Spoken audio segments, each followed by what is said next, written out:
നമസ്കാരം, പ്രവാസി മലയാളിയിലേക്ക് സ്വാഗതം. യുഎഇയിലേക്ക് ചികിത്സയ്ക്കായി എത്തുന്നവർക്കായി 4 തരത്തിലുള്ള വിസകൾ ലഭ്യമാക്കുന്നുണ്ടെന്ന് federal authority for identity and citizenship അധികൃതർ അറിയിച്ചു. ഗുരുതര രോഗം ബാധിച്ച് ഇവിടെ ചികിത്സയിൽ കഴിയുന്നവരെ ശുശ്രൂഷിക്കാനും മറ്റു ബന്ധുക്കൾക്കും വരാൻ മെഡിക്കൽ വിസ ലഭിക്കുന്നതാണ്. ചികിത്സാ ആവശ്യത്തിനായി ഇപ്പോൾ പലരും സന്ദർശക വിസയിലെത്തുന്ന സാഹചര്യത്തിലാണ് നടപടിക്രമങ്ങൾ അധികൃതർ വ്യക്തമാക്കുന്നത്. ഒരു തവണ മാത്രം യാത്ര ചെയ്യാൻ സാധിക്കുന്ന ചികിത്സാ വിസ, ഒറ്റത്തവണ കുടുംബാംഗങ്ങൾക്കെല്ലാം ചികിത്സയ്ക്ക് വരാൻ കഴിയുന്ന ഗ്രൂപ്പ് ട്രീറ്റ്മെന്റ് വിസ, പലതവണ യാത്രയ്ക്ക് കഴിയുന്ന ചികിത്സാ വിസ, രോഗിയുടെ കൂടെ കുടുംബങ്ങൾക്കും ഒന്നിലധികം തവണ പോയി വരാൻ സാധിക്കുന്ന മൾട്ടിപ്പിൾ വിസ എന്നിങ്ങനെയാണ് ചികിത്സ ലക്ഷ്യമിട്ട് നൽകുന്ന വിസകൾ. വിസകൾക്ക് മെഡിക്കൽ സ്ഥാപനങ്ങൾ വഴിയാണ് അപേക്ഷിക്കേണ്ടത്.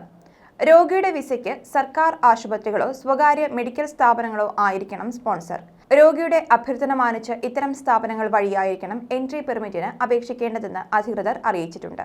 ഒറ്റത്തവണ പ്രവേശനം സാധിക്കുന്ന വിസയിൽ 60 ദിവസമാണ് കാലാവധിയെങ്കിലും പുതുക്കുകയാണെങ്കിൽ 90 ദിവസം വരെ രോഗിക്ക് യുഎഇയിൽ ചികിത്സയിൽ കഴിയാവുന്നതാണ്. രോഗിയുടെ രാജ്യത്തേക്കുള്ള പ്രവേശന ദിവസം മുതലാണ് 90 ദിവസം കണക്കാക്കുക.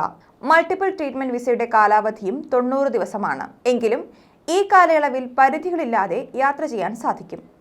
രോഗിയുടെ പാസ്പോർട്ട് പകർപ്പ്, സന്ദർശന കാരണം വ്യക്തമാക്കുന്ന അംഗീകൃത മെഡിക്കൽ സ്ഥാപനത്തിൽ നിന്നുള്ള സമ്മതപത്രം, രോഗിയുടെ ഹെൽത്ത് ഇൻഷുറൻസ് രേഖ, സുരക്ഷാ തുക എന്നിവയാണ് അപേക്ഷയോടൊപ്പം സമർപ്പിക്കേണ്ട രേഖകൾ. വിസയ്ക്ക് അപേക്ഷിക്കുന്ന മെഡിക്കൽ സ്ഥാപനം യുഎഇ അംഗീകൃതമായിരിക്കണം. രോഗിയുടെ കൂടെയുള്ളവരുടെ വിസ ഒറ്റത്തവണ മാത്രമാണ് പുതുക്കാൻ സാധിക്കുന്നത്.